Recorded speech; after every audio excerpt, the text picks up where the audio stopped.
Before we really get started, I want to talk about something weird. As is so often for my ruminations, I tend to talk about topics that are seemingly unrelated to the game at home, on hand, but it's because I feel it's relevant to that game in question, and it's just something that interests me. It's kind of how the room format always worked, right? For those of you who never actually watched it, uh, the game or the show or the movie would prompt something, and then I'd be like, "Oh, I should talk about that." And then I would talk about it. In this case, I want to talk about stabilization of opinion. So, there's a concept which I don't have a term for other than what I literally just made up right now, where something comes out, doesn't matter what, song, game, movie, book, toy, whatever, and people go through it and they have the opinion of it of A. A is not their real opinion of it. Then, almost usually right afterwards, although the exact duration varies a little bit, either them or other people have essentially the total opposite opinion. We'll call this opinion Z because to demonstrate the point, it's a complete reactionary opinion to opinion A. With me so far? That leaves us with two opinions, neither of which are valid, or I suppose more accurately, neither of them are accurate. So that then leaves you thinking, well, then how do we get an accurate opinion? Well, over time, opinions tend to stabilize. And that stabilization is like what I'm talking about. Over time, people actually go back through it, replay it, think about it, consider it, and tend to come up with and I'm going to call this as bluntly as I can, real opinion about a given work. Now, we can also get into a little bit of philosophy here, because some people think you shouldn't do that you should maintain that original opinion. But I'm not one of those people. I tend to prefer something that is not let's call it what it is, a reaction. Because it's not that opinion A isn't really an opinion, it's a reaction. Now, I could call out a lot of people and a lot of sites on regards to this, review sites and people sites, IGN, but I think I'm going to call out the most important of all opinions here, which is, of course, game reviewers, because their opinions matter the most. So I'm going to call out myself. One of the lines I regret most in my career is, before this even was a career, was I made the offhanded comment in, I believe, my first Mass Effect 3 video that said, Mass Effect 3 was a 10 out of 10 game until the ending. Now, that's a lie, obviously. But it's not, maybe a lie is the wrong word, but it's an untruth regardless. And the funny thing is, that was true even then. Because what was in my mind was Tachanka and Rannoch, and some of the little personal scenes between the characters. And that's what was in my head when I said that 10 out of 10 statement. But as anybody will tell you, even me 10 years ago will tell you, looking back through the game, there's a whole lot of other game there that is most assuredly not 10 out of 10, right? I hate that quote, by the way, by me, because I've had people use that quote as proof that my opinions have gotten worse and that I have gotten to be a worse game reviewer as a consequence, because those people think I should go with reactions instead of opinions. But I'm getting off topic. So, and yeah, exactly, though, I wasn't thinking about the other things because I wasn't really considering it. That's why I call it a reaction.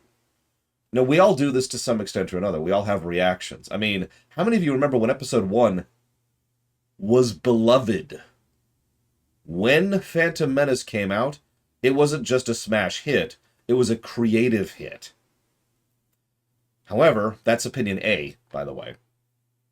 Almost immediately after that, like a couple of weeks, at least here in the States, that opinion shifted, and then we almost immediately had everyone having opinion Z or so. Now, how long and how weird this goes depends on where you live and all that fun stuff. But the point is, that's exactly what I'm talking about. Reaction. It took a while for people to have an opinion, an actually considered opinion on the work. And yeah, it was going to be fine. I'm trying to ignore the financials of episode 1 because episode 1 had literally everything going for it financially. It was going to be a smash success, even if it was worse than it already was. That's probably an exception that proves the rule, Hazardous, because I've had the same response, the same reaction, which I later go back and then confirm. But that's not always true, and that's kind of how it is, right? That's just life. Every now and again, you have a reaction to something, and then you go back and you re-look through it, and it's like, yeah, no, that was just as awesome, or just as terrible, or just as whatever as I thought it was. That's just reality. That's the statistical outliers that kind of prove the line noise. Anyways, the whole reason I'm going through all of this is because DMC4. Now, when DMC4 came out, there was a really big reaction against it. A lot of people, a lot of reviewers, a lot of fans of the series all just kind of slammed it. I'm talking like 1 or 2 out of 10 kind of a scores, right? People just thought this game sucked. As you might imagine, this was almost immediately followed by several other people saying that this was better than DMC3 in every way, of course, and was the true first amazing game of super awesome incredibleness. So neither of these are, of course, opinions. Now, part of the reason I was bringing this up is as I was doing my morning exercises, it occurred to me that I've never seen where the standardization has come out. And that's what I mean, when opinions kind of standardize over time and kind of come to something of an actual opinion. I have no idea what people actually think of DMC4 now, essentially. What people who have a codified opinion of it. I can only give you a reaction myself because I only played it the one time. It was a friend's copy. This will be my second and most likely final playthrough of DMC4. It should be interesting. I'm very curious where this is going to go. No, but there tends to be trends, Dakota. Like, if you look at everyone, if I polled 100 or even 1,000 people or 1,000,000 people and said, what is your actual opinion on this, and somehow magically had the power to actually get their actual opinion on it, there are going to be trends. There's going to be a statistical circle here on the chart, and this is going to be the standard right here is this circle. Sometimes the circle's kind of wide, sometimes the circle's kind of small, but there's always a circle in the middle. So, we'll see, but Valvedrix brings up something. This is an unpolished gem. Yeah, so, let's do a little bit of a behind the scenes here. Just a little, just a brief thing. So this is funny. As I was looking up information on this game, I found more information for Devil May Cry 3. Clearly, when I was researching 3, I should have just looked up 4. Little did I know. And one of the biggest regrets that Itsuna had personally is, this is funny, that the city in 3 felt so empty and devoid of life. He actually wanted there to be like some interactions or NPCs or other stuff that was going to be there to make it feel like a real city. The Lindblom effect I refer to so often. That's amusing to me on basically every level. So, the reason he gave for the fact that they couldn't do it was the hardware couldn't support it. Now, to be 100% honest, I call bull on that because I've played Final Fantasy XII, which is also a PS2 game. Frankly, I've played Final Fantasy X, which is an early PS2 game. So, I don't know what the real or actual problem was. Who knows? But either way, it was an issue that Itsuno had, and therefore deliberately sought out to try and fix when it comes to DMC4. We'll see how well that is successful. But the other thing is, you might be thinking, okay, well, they've got new hardware and a bigger budget, right? No, reminder, DMC3 didn't sell super well. And a very, very common reaction is when something doesn't sell super well, the budget tends to go down, not up. So DMC4 had the same budget that DMC3 did. Now, you might think, okay, but please remember that not only is this a completely different console, but, and this is the best part right here, this was the first console the first game, that anyone at Capcom had developed for the PS3. Now, if you're not understanding that, let me say that very, very clearly. This game was the sacrificial lamb to the PS3 for Capcom. Every major developer out there, and several publishers as well, all had this exact same concept. They would sacrifice a game to the PS3 in order to get used to it. Because whatever the PS3 is from our perspective as players and users, from a developer perspective, the PS3 sucks.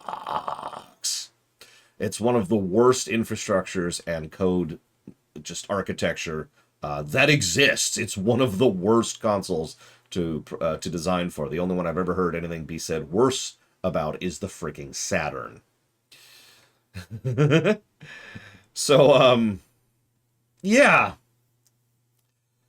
And yeah, there's a reason why PS3 emulation is wonky to this very day. We have better PS4 emulation than we have PS3 emulation. So this was the sacrificial lamb. So this is the first time anybody has actually been developing for the PS3, so that's a huge mark against them. Their budget is limited, so that's a mark against them. Hang on, here's another fun one on top of this. The developers didn't want to make this game. This is funny to me, because they all said, yeah, no, we made Devil May Cry 3. That was the Devil May Cry we wanted to make with 2. We're done. And they wanted to go ahead and move on with it. And the executives told them, no, you have to make Devil May Cry 4. And they're like, but we don't, okay. So they didn't have the same passion walking into it as they did with 3. This was now just another job. Now, whether that's going to affect results, who knows? But either way, it's definitely going to be changing their mentality when making the game, which, of course, brings me to Nero. The idea was they thought that they had already peaked with Dante, that they couldn't do anything else with Dante. Devil May Cry 5 says hello. And so since they can't do anything more with Dante, they decided the only way to develop, the only way to expand upon DMC3 was to add a brand new character to play as. Now, having said all of that, I actually kind of agree with them. Not fully, obviously, because you could still develop Dante, as I just joked about. But the idea of adding a new playable character who plays substantially differently, yeah, I'm kind of with that.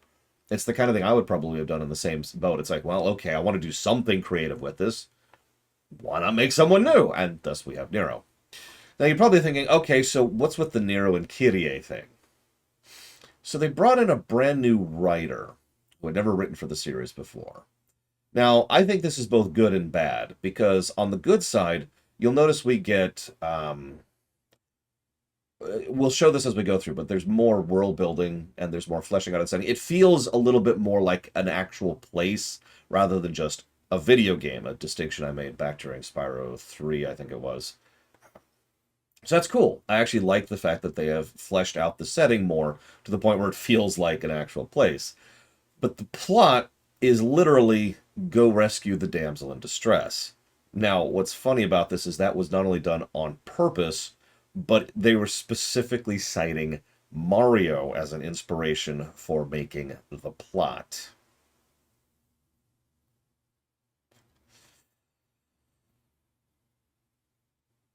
Anyways, yeah, there's a very... If you think about DMC4, the Mario inspiration is going to make a lot more sense. So this game had a lot going against it from the development side of things. The sacrificial lamb, the PS3 in general, the budget limitation, the restrictions of the people, and some new staff involved and not really being wanted involved. But it is still DMC4, but I just wanted to mention all of that because when we start doing backtracking, and then we start doing the backtracking of the backtracking, yes, that's a real thing, you'll know why. This is probably going to be a game like DMC3, which would be a lot better if it was about 2 hours shorter.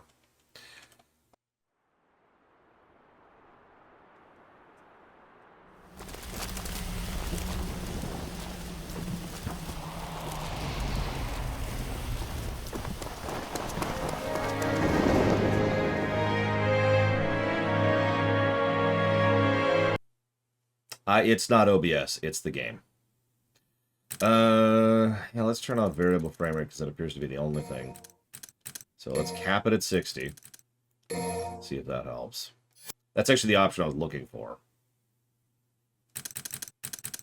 Alright, so let's try this again. I mean, that helped? No, it didn't. That didn't help at all.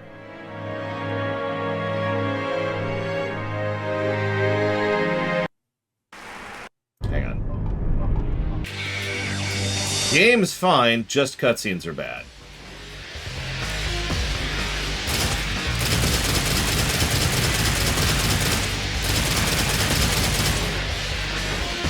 that's not great because we want to show off cutscenes. Oh, wow. Okay. Adjust this so I can actually see what you guys are saying. Nope, that didn't fix anything at all. I mean, it's a little better. And now it's worse. Why did I say that?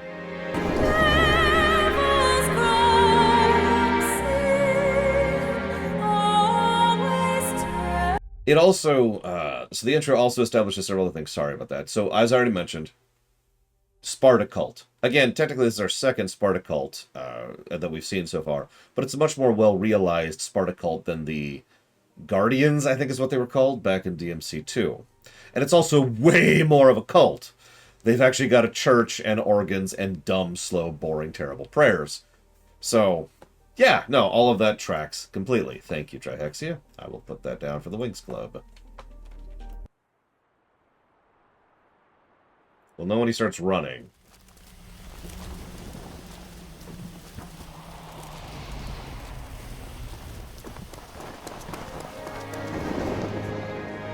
You're wondering what I did.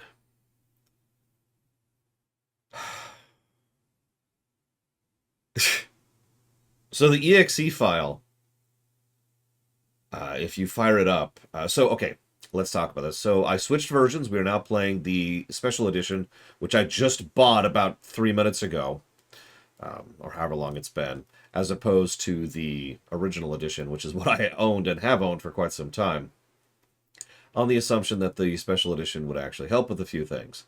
No problem, right? So I go to launch the special edition, and it immediately crashes on launch. And I'm like, what? So I go digging. And apparently that crash on launch is so common that it affects virtually every version of the game ever. Now, it's okay, because what happens is there is a flaw in the offset of the EXE. There's a specific hex code, which is, and I've actually got the numbers right here because people have already done the hard work for me. It is 80020000, and what it actually should be is 00050000. That tiny change constantly returns a exception offset error, which immediately crashes the game. So, ironically, now that the game runs smoother and we are now reviewing the special edition, immediate negative to gameplay for the fact that I had to hex edit the exe file to get it playable. You know, honestly, I actually agree. We're going to give 2 to that. You know why? Because there's some bugs which are bad, and there's game-breaking bugs which are awful. But how many people know how to hex edit? How many normal people, I don't mean that as an insult, just someone who just wants to sit down and play DMC4, can do that? Even if you know the values you're looking for, which I did. So, the fact that they could so effortlessly patch that, it's such a tiny change. One thing get you, I could upload my version of the exe file and replace the one that they have on the dump pull for Steam, and the issue would be fixed just like that. That is such a monumentally easy fix that could be patched in seconds.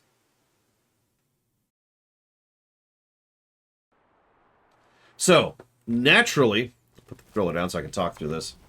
Hopefully the volume's okay. Yeah, this is, we've got kind of a Mediterranean look to things immediately, up to and including the fact that we're starting off with a frickin' opera performance. Total contrast between the two immediately, by the way. She has a freaking tiara on. She has a tiara, a dress. She's performing before an auditorium of a bunch of similarly robed people. She's got the shawl. She's got the poofy things and the inlay. He dresses like that. So, immediate contrast between the two characters, Then, on the way to her performance in a auditorium like this, he runs into random demons in the street. Now, we've actually talked about this before. This is not normal. The number of devil and demon influences into the world are relatively small because most of the major incursions are dealt with before anything really bad happens. So this kind of thing should be uncommon. Ergo, the mere fact that there's this sermon going on in walking distance of a demon incursion is already supposed to raise a flag in the background of your mind. So now we see that Nero is competent. We don't even have his name yet. You'll notice he's doing all this one-handed because of his the cast he has on. Now, we don't actually know this yet, but that's actually significant too, because he wants so badly to retain that cast because he wants to come to this performance, so he forces himself to fight one-handed. Oh yeah, there's her looking at the spot. I mentioned that earlier.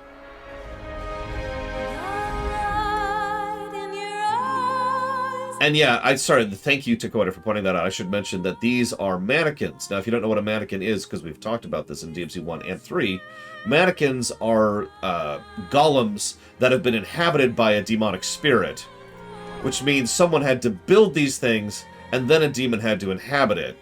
Now, that made sense on the island of demon worshippers back in DMC 1, and oh, right. So you already see where this is going. Meanwhile, big, expansive panning shots of how fancy and expensive and beautific, I should say, I don't know, I have a better word for it, this big marble place is. He is now, at this point, pulled out one of the enemy's weapons and is now using it against them. Because, you know, why not?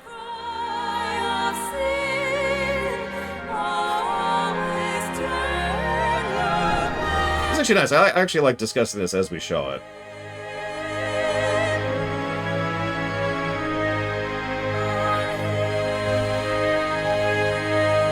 Okay, they're all dead. Gotta get to the performance. Gotta get to the performance.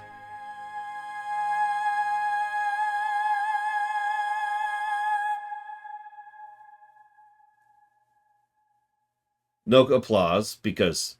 Okay, there we go. I was gonna say, these are all staunchy idiots, but no.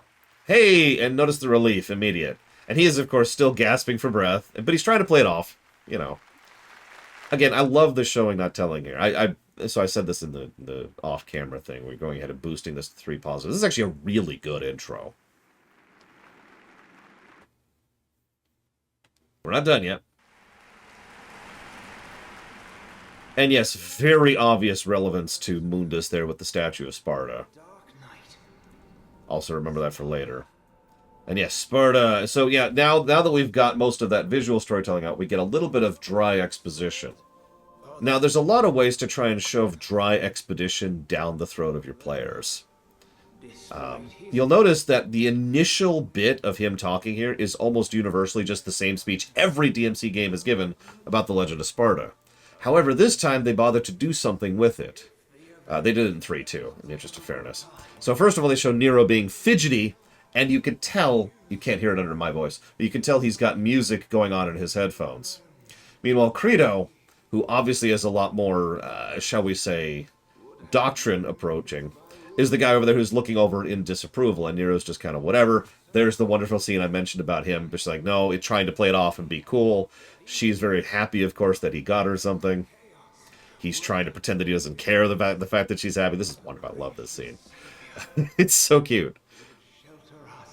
Meanwhile, more dry exposition, and if you were paying attention, a little bit of foreshadowing, because he specifically mentioned, if the demons ever came back, may the Savior save us from that incursion. Remember that. It's going to come up later. So everyone goes to pray to Sparta, someone who I remind you is dead. Nero is just sick to death of all of this. What's wrong? I'm out of here. But it's not over yet. All this preaching's putting me to sleep. We also notice that she is more doctrine-y than he is. Still not what you'd call completely programmed. And the fact that she has no hood is a sign of that, but that's more the fact that she's a player character. Or an important NPC, rather, just like Credo.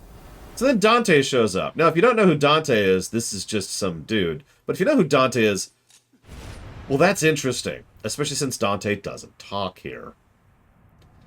Anyway, so the Pope's dead. By the way, fun fact, originally they were going to name the Pope I forget the name, and then as they were developing the game, the real-life Pope took on the name of the name they were going to use. So they changed the name. I'm not making that up. You can look it up. So, we see that some of the Assassin's Creed members here are actually armed, but not all of them. Most of these people, I think it was Benedict, yeah. Most of these people are just civilians, so they're just running for the thing. Only the actual guards swoosh up with their swords. Dante immediately and effortlessly crushes them, and notice that, well, he's not exactly being very Virgil here. He is still not using a lot of effort or energy, because there's no reason for him to. This is so low tier for him, he is not trying. Shot of the gift. Nero cares more about her than his gift. Actually showing some caring. Credo is freaking out at the death of the Pope. Dante picks up someone with the sword and just it does that. I don't know what else to say about that. That's awesome. Do you notice the last guy actually hesitated and freaking out, like, what can I possibly do against this guy, and then dies? So then... yeah, there's our... So we're not repeating these, but there's our first Kyrie. Now, this is an interesting scene, because this is the most, trying to fool the player that we get right here, is Dante standing over Kyrie looking ominous. But he wasn't going to hurt her. He had no reason to. Instead, what we have is an establishment of Nero, his double revolver, and this. Notice Dante doesn't actually attack on sight here, even though he absolutely could. Get out of here! I will return with help. You stall him until then. Instead, he's just paying attention. Looks down at Credo, or Credo, whatever stupid it is. Looks up at Nero. I won't hold my breath. And Nero shoots first, if you were paying attention there. So Dante's like, alright, let's see what you can do. And you notice he is very clearly, I don't want to say playing with him, but this is obviously him testing him. Who are you? What can you do? Why can you do it that way? Nero is barely keeping up, but he is keeping up. He's struggling, he's panting, he's gasping. Dante, and I already pointed this out earlier, is just completely on top of things. Barely even trying. Mostly dodging. Barely counterattacking at all. It's kind of like, huh. And it's beginning to piss me off. And then we get to the actual game, finally.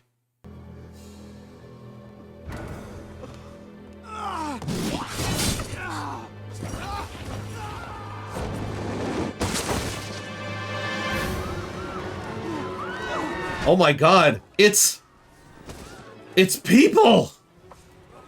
Look! Look! There's people!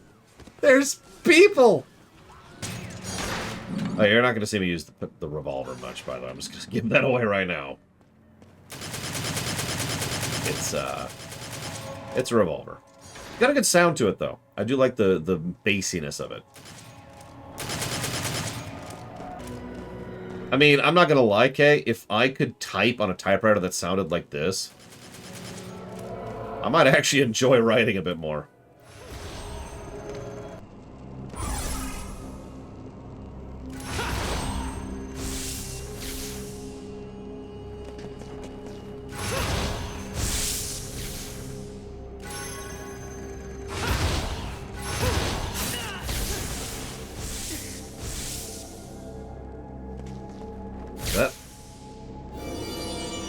God's sakes.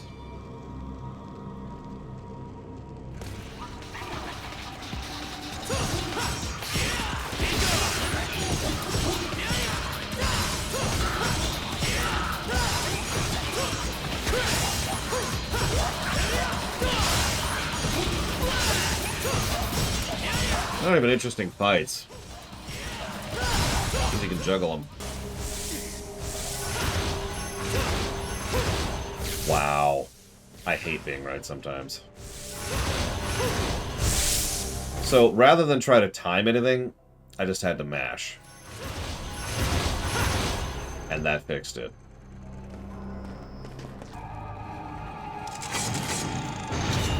Yeah, I've been thinking about this game as we go, and it's probably going to be very massively positive right up until about the backtracking point. And then we'll have hit the backtracking point. Didn't figure this guy for a bookworm. Did that demon just say, "What's up"? A lot of people don't understand grinding, true grinding in any game, really, is about more than just getting the most experience per encounter. It's about setting up something that's nice and mindless and repetitive, right? You don't want to have to do this, oh my god, insano, any movement you're going to die instantly fight in order to get a bajillion experience. You want to be able to mash A. Or better yet, put, rubber band the controller down and walk away from the controller. You sent that cocky kid Nero to find Dante? You question my command. Yes! What shall befall me? Should he stumble upon my research facility? Our priority is to capture Dante. Why, you... Greater, Yes, Your Holiness. gather everyone. I must ease their minds on this matter. Of course. Agnus is unironically going to be a positive or two. By the way, the stutter was actually the voice actor's idea. It's actually a little bit of storytelling, too. Because he only stutters when he's, like, irritated, upset, when something doesn't go his way. And yeah, did you notice he had a list and he just did a little shh with the line there on that? I love Agnus. Agnus is great. Flustered. I like that. That's a good word for Agnus.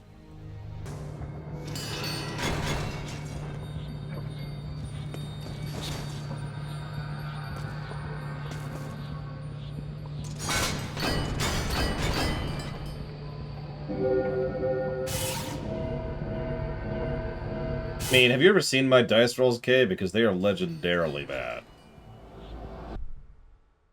Kenny, run! Kenny! Kenny!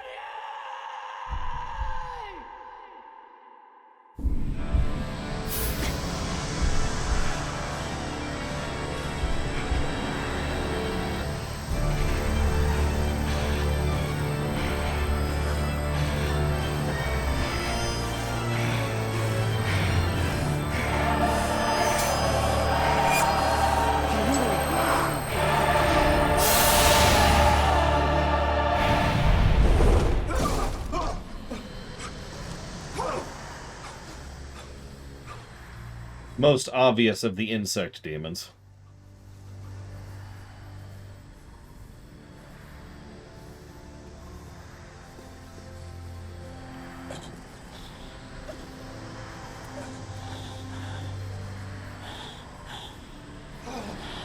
How?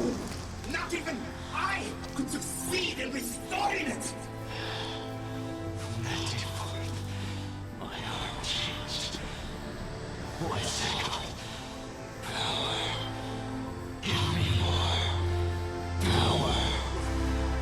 What? And if I become a demon, so be it. I'll endure the exile. Anything to protect him.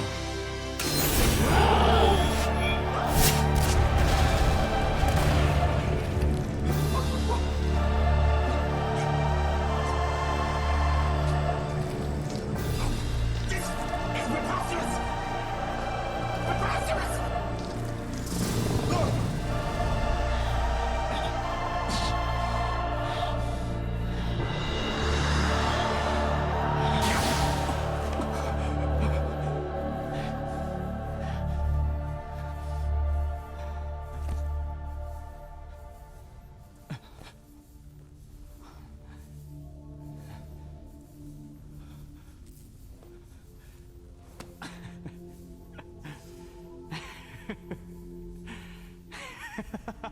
Good reaction to all that.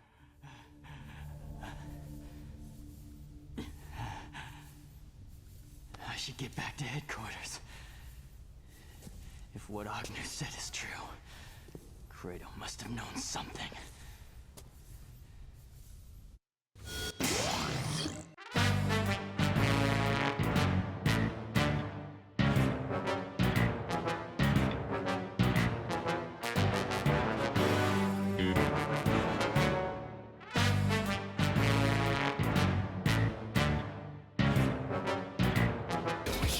Oh my god. Okay, that's cool. I can do that. I just have to go this way, right? Huh, this looks familiar. Oh, well, I just have to go this way, right? Huh, this looks strange. Well, it's okay, I just have to go this way, right?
I like to call that the, no, I'm done with this.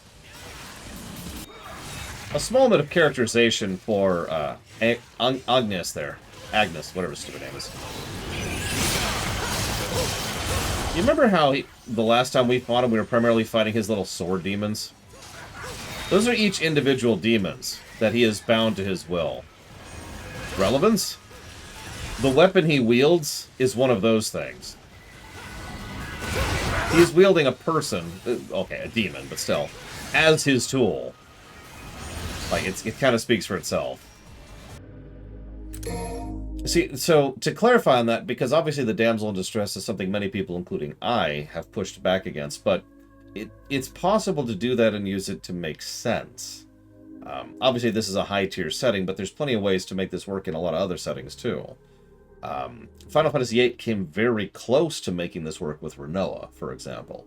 Because Rinoa was supposed to be the damsel, the person who was just nowhere near everybody else. Nowhere near the level of power, or capacity, or combat prowess, or raised from childhood to be a soldier for hire, right? And that should have been something that was a significant relevance between her and the entire rest of the party. Now, they fumbled that, but at least that idea gets across what I mean when I say it can work to have a damsel be, to use someone as a damsel in distress, regardless of their gender, I might add. Wall-E in Wall-E is actually another decent example of this, since Wall-E himself is the damsel several times. Because he's just not on the level of Eva, right? Or half the stuff he's fighting against. But Wally was a character. Renoa was a character. Terrible character, but a character nonetheless. Kyrie is not a character. So, you remember me mentioning they really want you to use the arm? I was wondering why I couldn't hit him. He's literally programmed to have a counter for all of your main attacks. Both gun and sword. Guess what he doesn't have a counter for?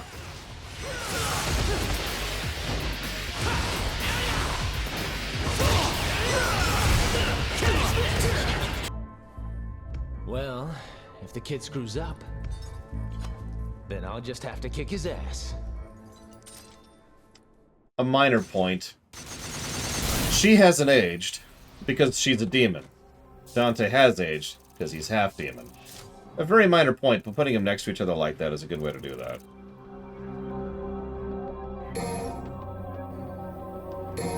So, I know this is going to sound strange, but that should have been supposed to lose fight. No, hear me out for a second. What Dante was doing there, in lore, was partially testing us, but mostly trying to get us to calm down, as he said. We were obviously still pissed off after the Kyrie thing. We weren't joking, we weren't ourselves, and he wanted us to get our head in the game. Okay, so he fights us. If he wins, then we are knocked down a peg, and we are given a chance to cool down. If we win, then he starts to get real and knocks us down a peg. This is a game all about being stylistic and going for the high score. Of course, you want to win, but if you don't win, it's not a big deal, and it doesn't actually end the progression, as opposed to what actually happens, where if you lose, you die, which doesn't follow through with the narrative at all.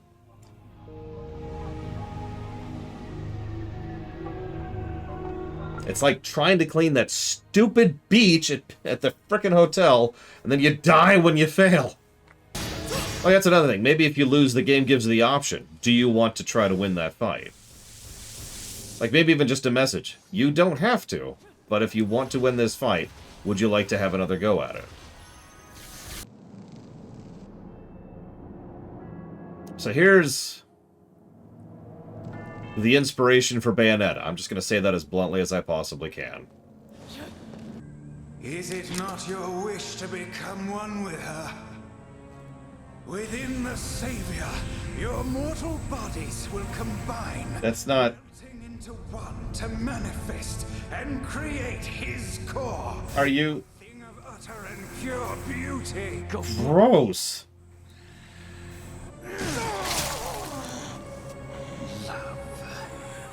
For a sibling. How foolish.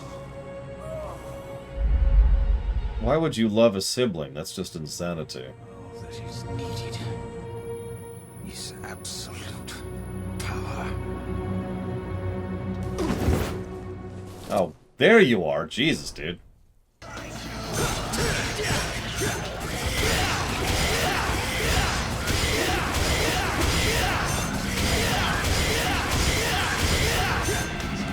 Look, he owed me money, okay?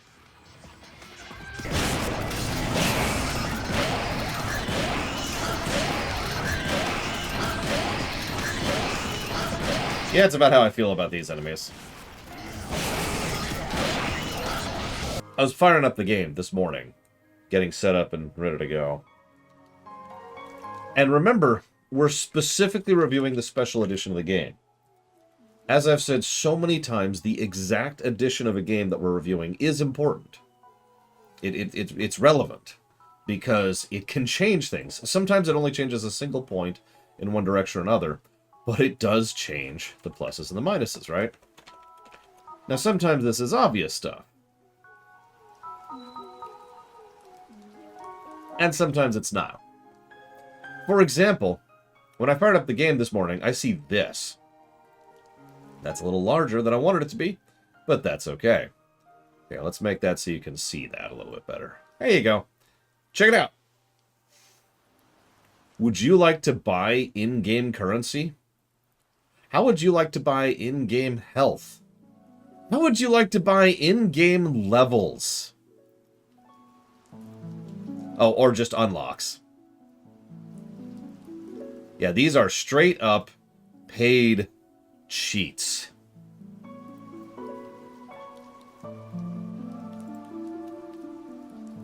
How does this part of the game suck? You know, that's valid. Hang on. So, alright. Let's talk about this a little bit. So, this part of the game does everything wrong. Oh, the color thing. Well, sucks to be you. We're going to talk about the game first. Game design! So, this part of the game does almost everything wrong, really. The only thing it does right is make Dante playable. And, I mean, that's neat, and it's fun. It is. He even gets new weapons. But you can very, very clearly tell that they had designed Dante, and then designed Dante's weapons, and then didn't have the time or budget to do the level design or anything else that supports that. Something I've talked about a lot recently, but this has really started coming up ever since the Resident Evil 4 review, is the idea that you need to have conjoining systems to really have good gameplay. A game that has fantastic combat, and terrible levels, and terrible enemies, and terrible bosses is not a fun game. It's a game that has great combat and nothing to do with it. You need those conjoining systems, otherwise the whole thing is just blarg. Please stop shooting me. I'm trying to kill this person. Now, what we've got here is almost exactly that. We have irritating enemies, and frankly, the enemy design of this game isn't great to begin with. We've got irritating levels, and then they go out of their way to not just reuse the same level, but they do it in a way that just makes it more padding than the first time through. And it's not like it was a race in the park the last time.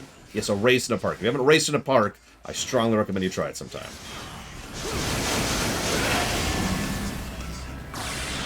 And it's just... yeah, it's backtracking without doing what's necessary to make backtracking work. In fact, it's actually backtracking and making it worse, is what's happening here. They have actually managed to make the levels, which weren't great to begin with, worse. It's just, what are you doing? Why are you doing it this way? Of course, we know the answer to that. Low budget, low time, yada, yada, yada. And so that's what they're doing wrong. Everything. We have this great character who feels incredibly tight and smooth to play as. A bunch of just junk to fight through. Oh yeah, did I mention that in addition to all the other forms of padding on display, one of the other things they're doing is they're forcing a large amount of mandatory fights, more so than we had the first time around. Yeah, it is. So in addition to, you know, in addition to the aggravations of the puzzles and in addition to the irritations of having to slog through these places again, you also have the fact that you have to slog through combat with enemies that are not fun to fight. Like, I want to enjoy Gilgamesh here. And on some enemies, I actually can.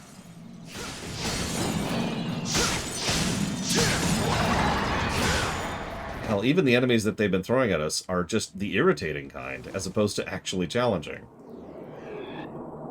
You can't hit me. You didn't say the magic word. And that's the enemy design, right there.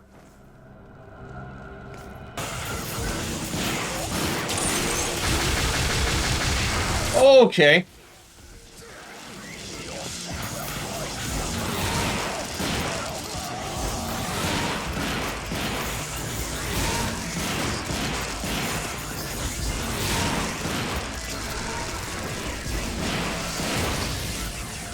Yeah, I'm gonna clip that because I actually didn't expect to manage that.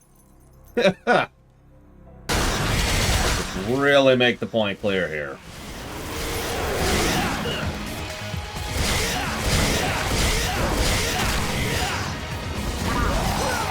I mean, honestly, yeah, let's just get this on with. I could try to be fancy. I even enjoy being fancy in this game, but, you know... Go away. Interesting. Hello? You three okay? Okay. So, I mentioned that there were going to be positives coming up.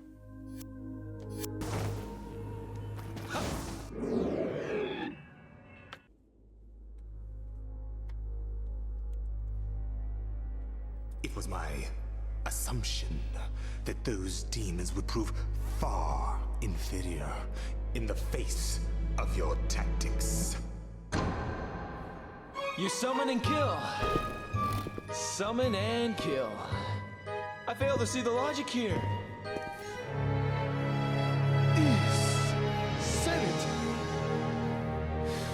The price to pay for power?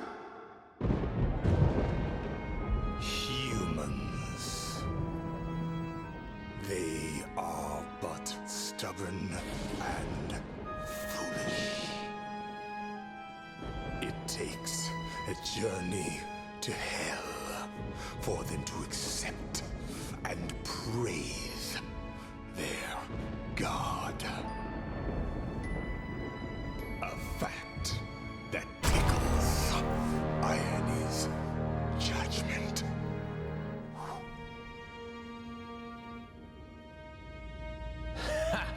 And your judgments interest me not. For I am here to reclaim what is rightfully mine.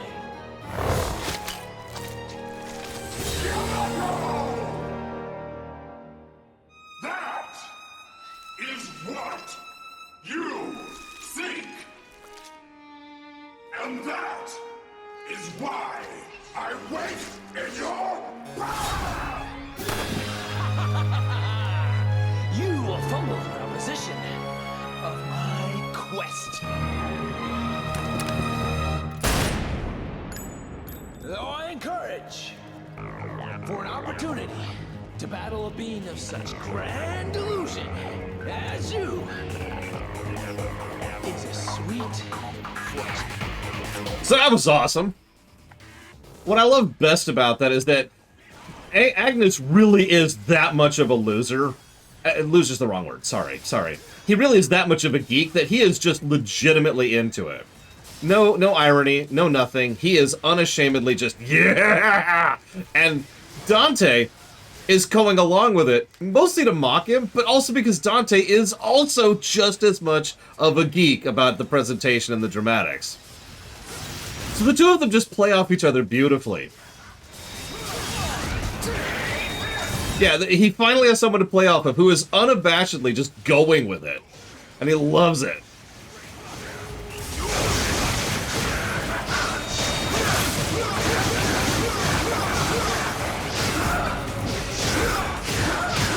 Yeah, if Agnus wasn't horrifically evil Hojo-y, this would actually be an interesting duo.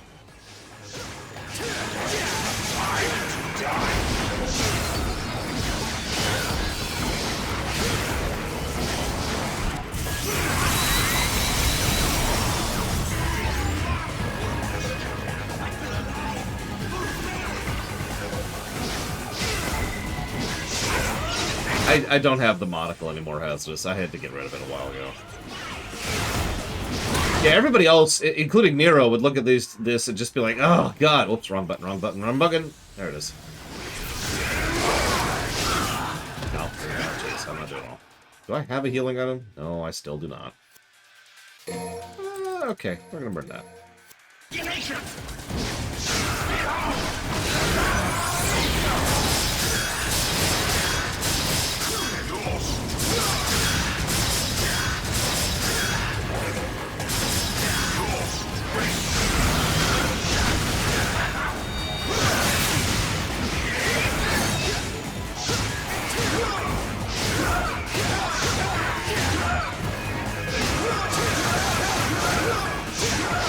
I don't actually think I got this. That's okay. First tries are for losers.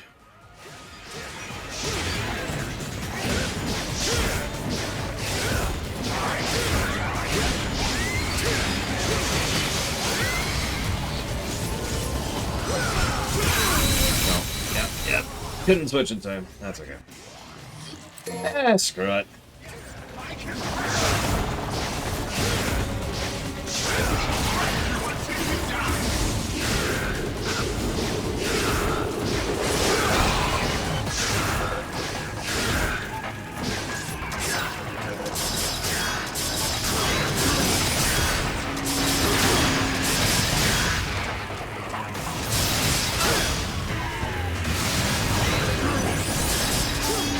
And he even bows as he's doing his moves, for God's sakes. He's gonna be having so much fun.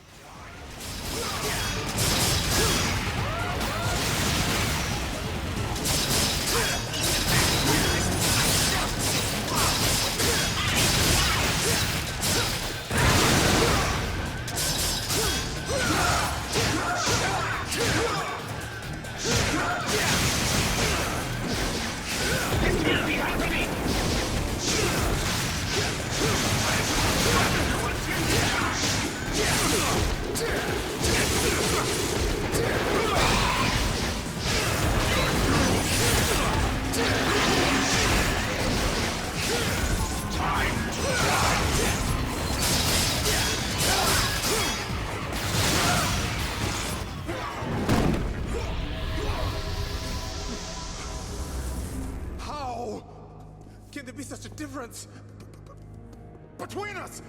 You surrendered your humanity. It's that simple. But you are not human. So why am I inferior? You assume humans are weak.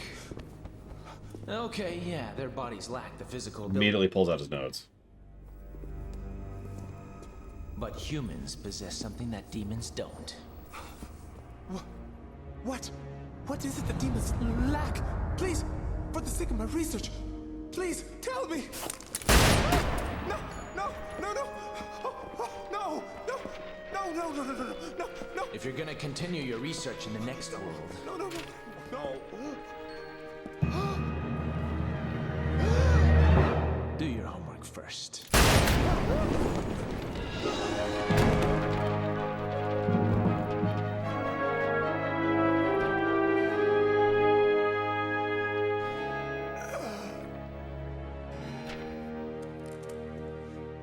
And the rest is silence.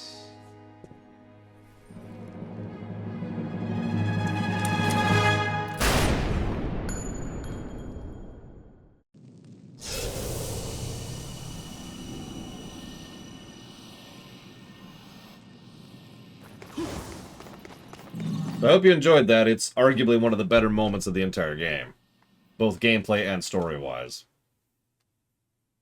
There's a couple other nice things coming up, but that was one of the things I was really looking forward to.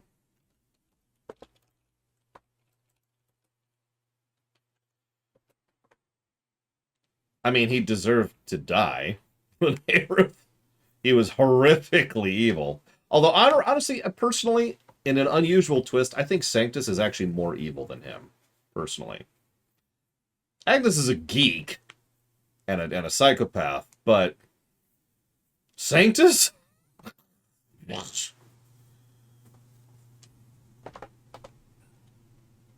Oh, I would have totally done that, okay. Yeah!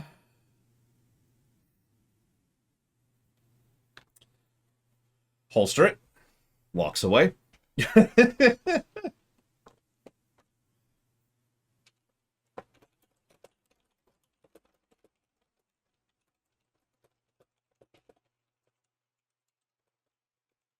I've wondered sometimes, if you pay attention to just the dialogue in the scene, the pre-fight scene, not the post-fight scene, the dialogue is bog standard, typical Drek, right? It's the exact same sort of thing you would expect from any other completely generic action game where the good guy is fighting some evil dude. And I just mentioned that because one of the things I talk about all the time is presentation. How you present what you have is as important as what you have. Now, if you have both, that's great. But I'm just pointing it out because that scene is entirely salvaged by their performance. And the usage of the camera and the visual effects and just, yeah, the context and presentation is what makes that such a fantastic scene. So I don't know why, but I have really bad memories of this fight. I guess we'll find out in a few seconds here.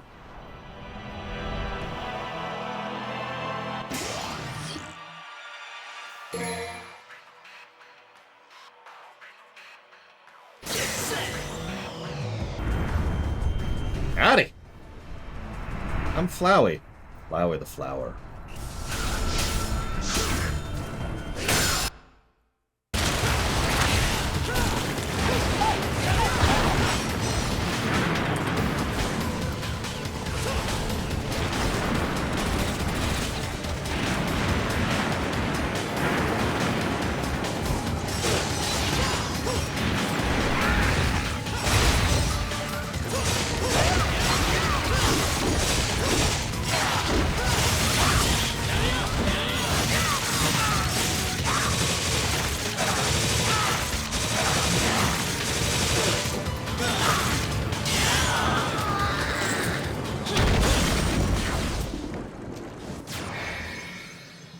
Actually, my first triple S this game. But yeah, I think it's because I popped the egg projectiles as she was coming for her final attack, so woo!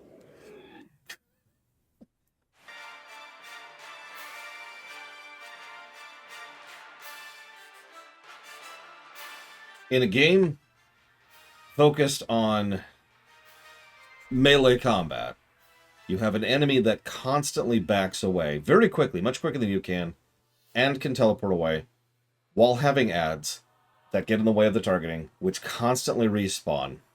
And then on top of all of this, you have one very, very minor window, which nothing indicates, of where you can do one combination of things to hit him. And that's the thing. Even if you could argue that I'm an idiot. Go ahead. I get it all the time. But if you're going to make that argument, that doesn't change any of the other things leading up to that. This is trial and error gameplay. Okay, try the gun while he's floating around. Nope. Okay, try the gun under this circumstance. Nope. Okay, try the gun under this circumstance. None of that worked. Move on. Now we try the grab on each circumstance. Then we try the sword in each circumstance. That's the path, right? This is pure trial and error on top of all the other problems I have already mentioned. This is terrible. Like, actively terrible.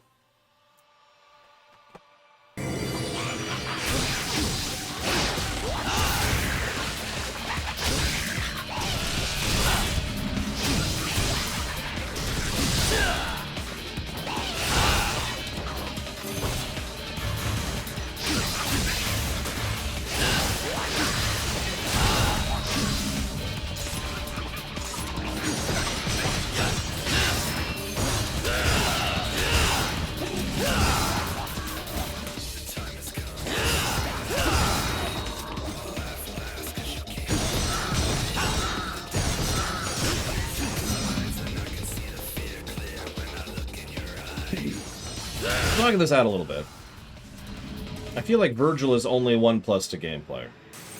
Ultimately, this is only slightly different from most of the other main swords, Rebellion and Red Queen. It's not different enough to really warrant its own positive. Similarly, this is just Ifrit again. It is slightly different. It's got that maneuver. And that. But really, it's Ifrit again, which we already gave positives for in the form of Gilgamesh. The only thing he does that's really unique is that, which is of course awesome. And I do actually like the Yamato playstyle. But I think Yamato is the only thing that really pushes Virgil into positive territory, personally. Now, normally I'd ask the crowd what they think, but I think everybody who actually is a DMC fan has stopped watching this stream because I've been streaming it. So, I think I will go ahead and just jot down one, excuse me, positive for Virgil. Let's do it. Let's see how it is.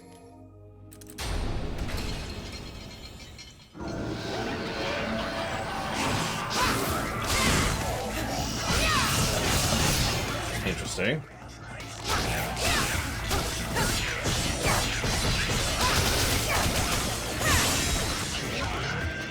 Okay, well, the blade still does the extendy thing from DMC1. Nice viscerality in her attacks. That's nice.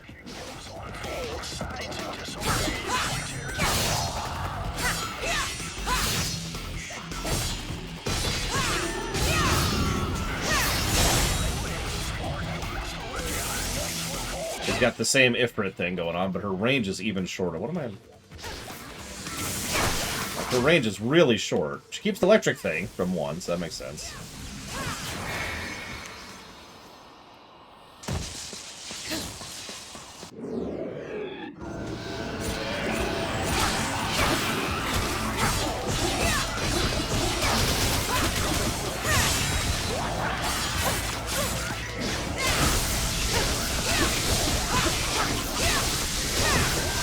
I mean, I could see that, Pokimi.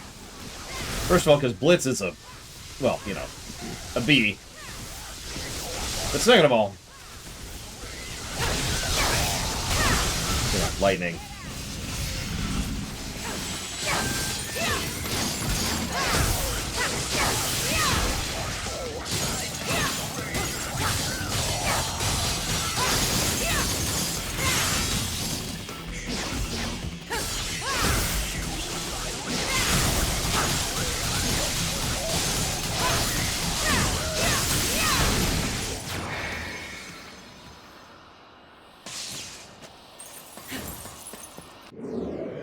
You know what's funny is I've actually heard maybe like 5 or 6 different interpretations of the phrase "get good" over the years. I still hate the phrase just on principle, because I've heard it too many times said in the way that I don't consider to be acceptable. But it is interesting to see how many people use it so differently, because language is language.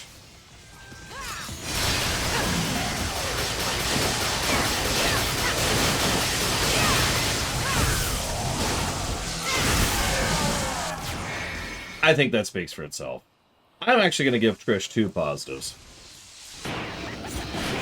Like my upgrade, I believe is what she's saying. Overkill! Like my upgrade.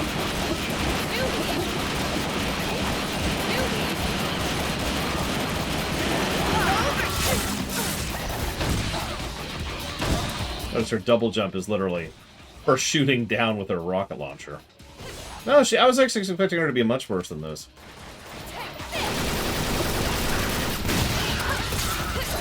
Come on! Make it rain! Take this! Take this!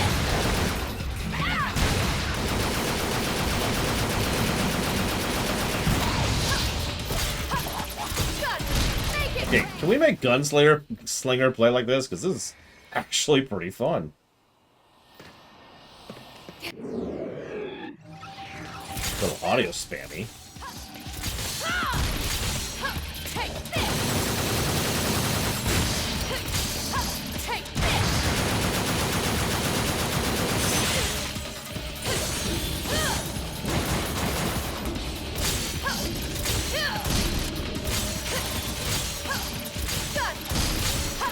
Just try to escape. Oh god, that's got some wind-up time. My god, look at that. Just try to escape.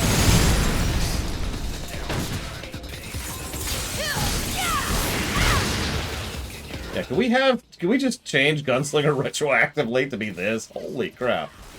This, even more than ever before, makes me want a game where we play as Trish and Lady for realsies, because this is kind of awesome and enough distinguished. Wrong word. It's a different, right? It's different enough gameplay from the others to warrant it. So, net story score plus 22 to story, hampered by negative 10 to story, leaving us with a net total of plus 12. I have no idea why I said it so strangely. I usually don't even list the gross numbers. Net plus 12 to story. Actually pretty good, all things considered, especially for an action game like this. Dragged down severely by several moments of nonsense and some legitimately terrible writing, especially in the latter half. Also, that gives us a story per hour of 0.96, which is not exactly shabby. But the story ratio is 68.75%, which is not great. Gameplay-wise, this is where everyone's going to hate me, because the gameplay final score is net plus 7. Now, anything above 0 is a positive. That's how that works. But plus 7 is kind of low for this kind of a game. In fact, where's Devil May Cry 1? Well, nope, that does beat Devil May Cry 1. It better have. It doesn't even come close to Devil May Cry 3, though. Because, while it's absolutely... I already said this. It's absolutely true that the combat and just the controls are very fluid and very fun. Even Nero, who is probably the most boring character to play as, is still fun to play as. Like, that's the floor. Dante is excellent. The bonus characters are fantastic. Great weapon options. Just doesn't have the supporting mechanisms to make it interesting. So it is dragged down by everything else. By lacking the things it should have. And then by the ridiculous padding in the second half of the game. So, that gives us 0.56 gameplay points per hour density. And 55.56 gameplay ratio, which is not great. Leading us to the final golden number. And I mean, this is it's a foregone conclusion where this is going to sit on the list. It's going to go 3, 4, 1, 2. But, final golden number, can I get a drum roll, please? As I've got some excellent music to do this here. 52.25. Which honestly, that's a little bit better than I was expecting at about the second half, but when I think about that, I think I stand by that. That is, for those of you who don't know the system, that is averagely good. Which, yeah, I would say the goods and the bads kind of average each other out. And that's where it is. That's a damn shame. But it is what it is. I would love a DMC3 remake which has this kind of combat system. But I suppose we'll find out what we actually think of that kind of a thing when we get to Devil May Cry 5.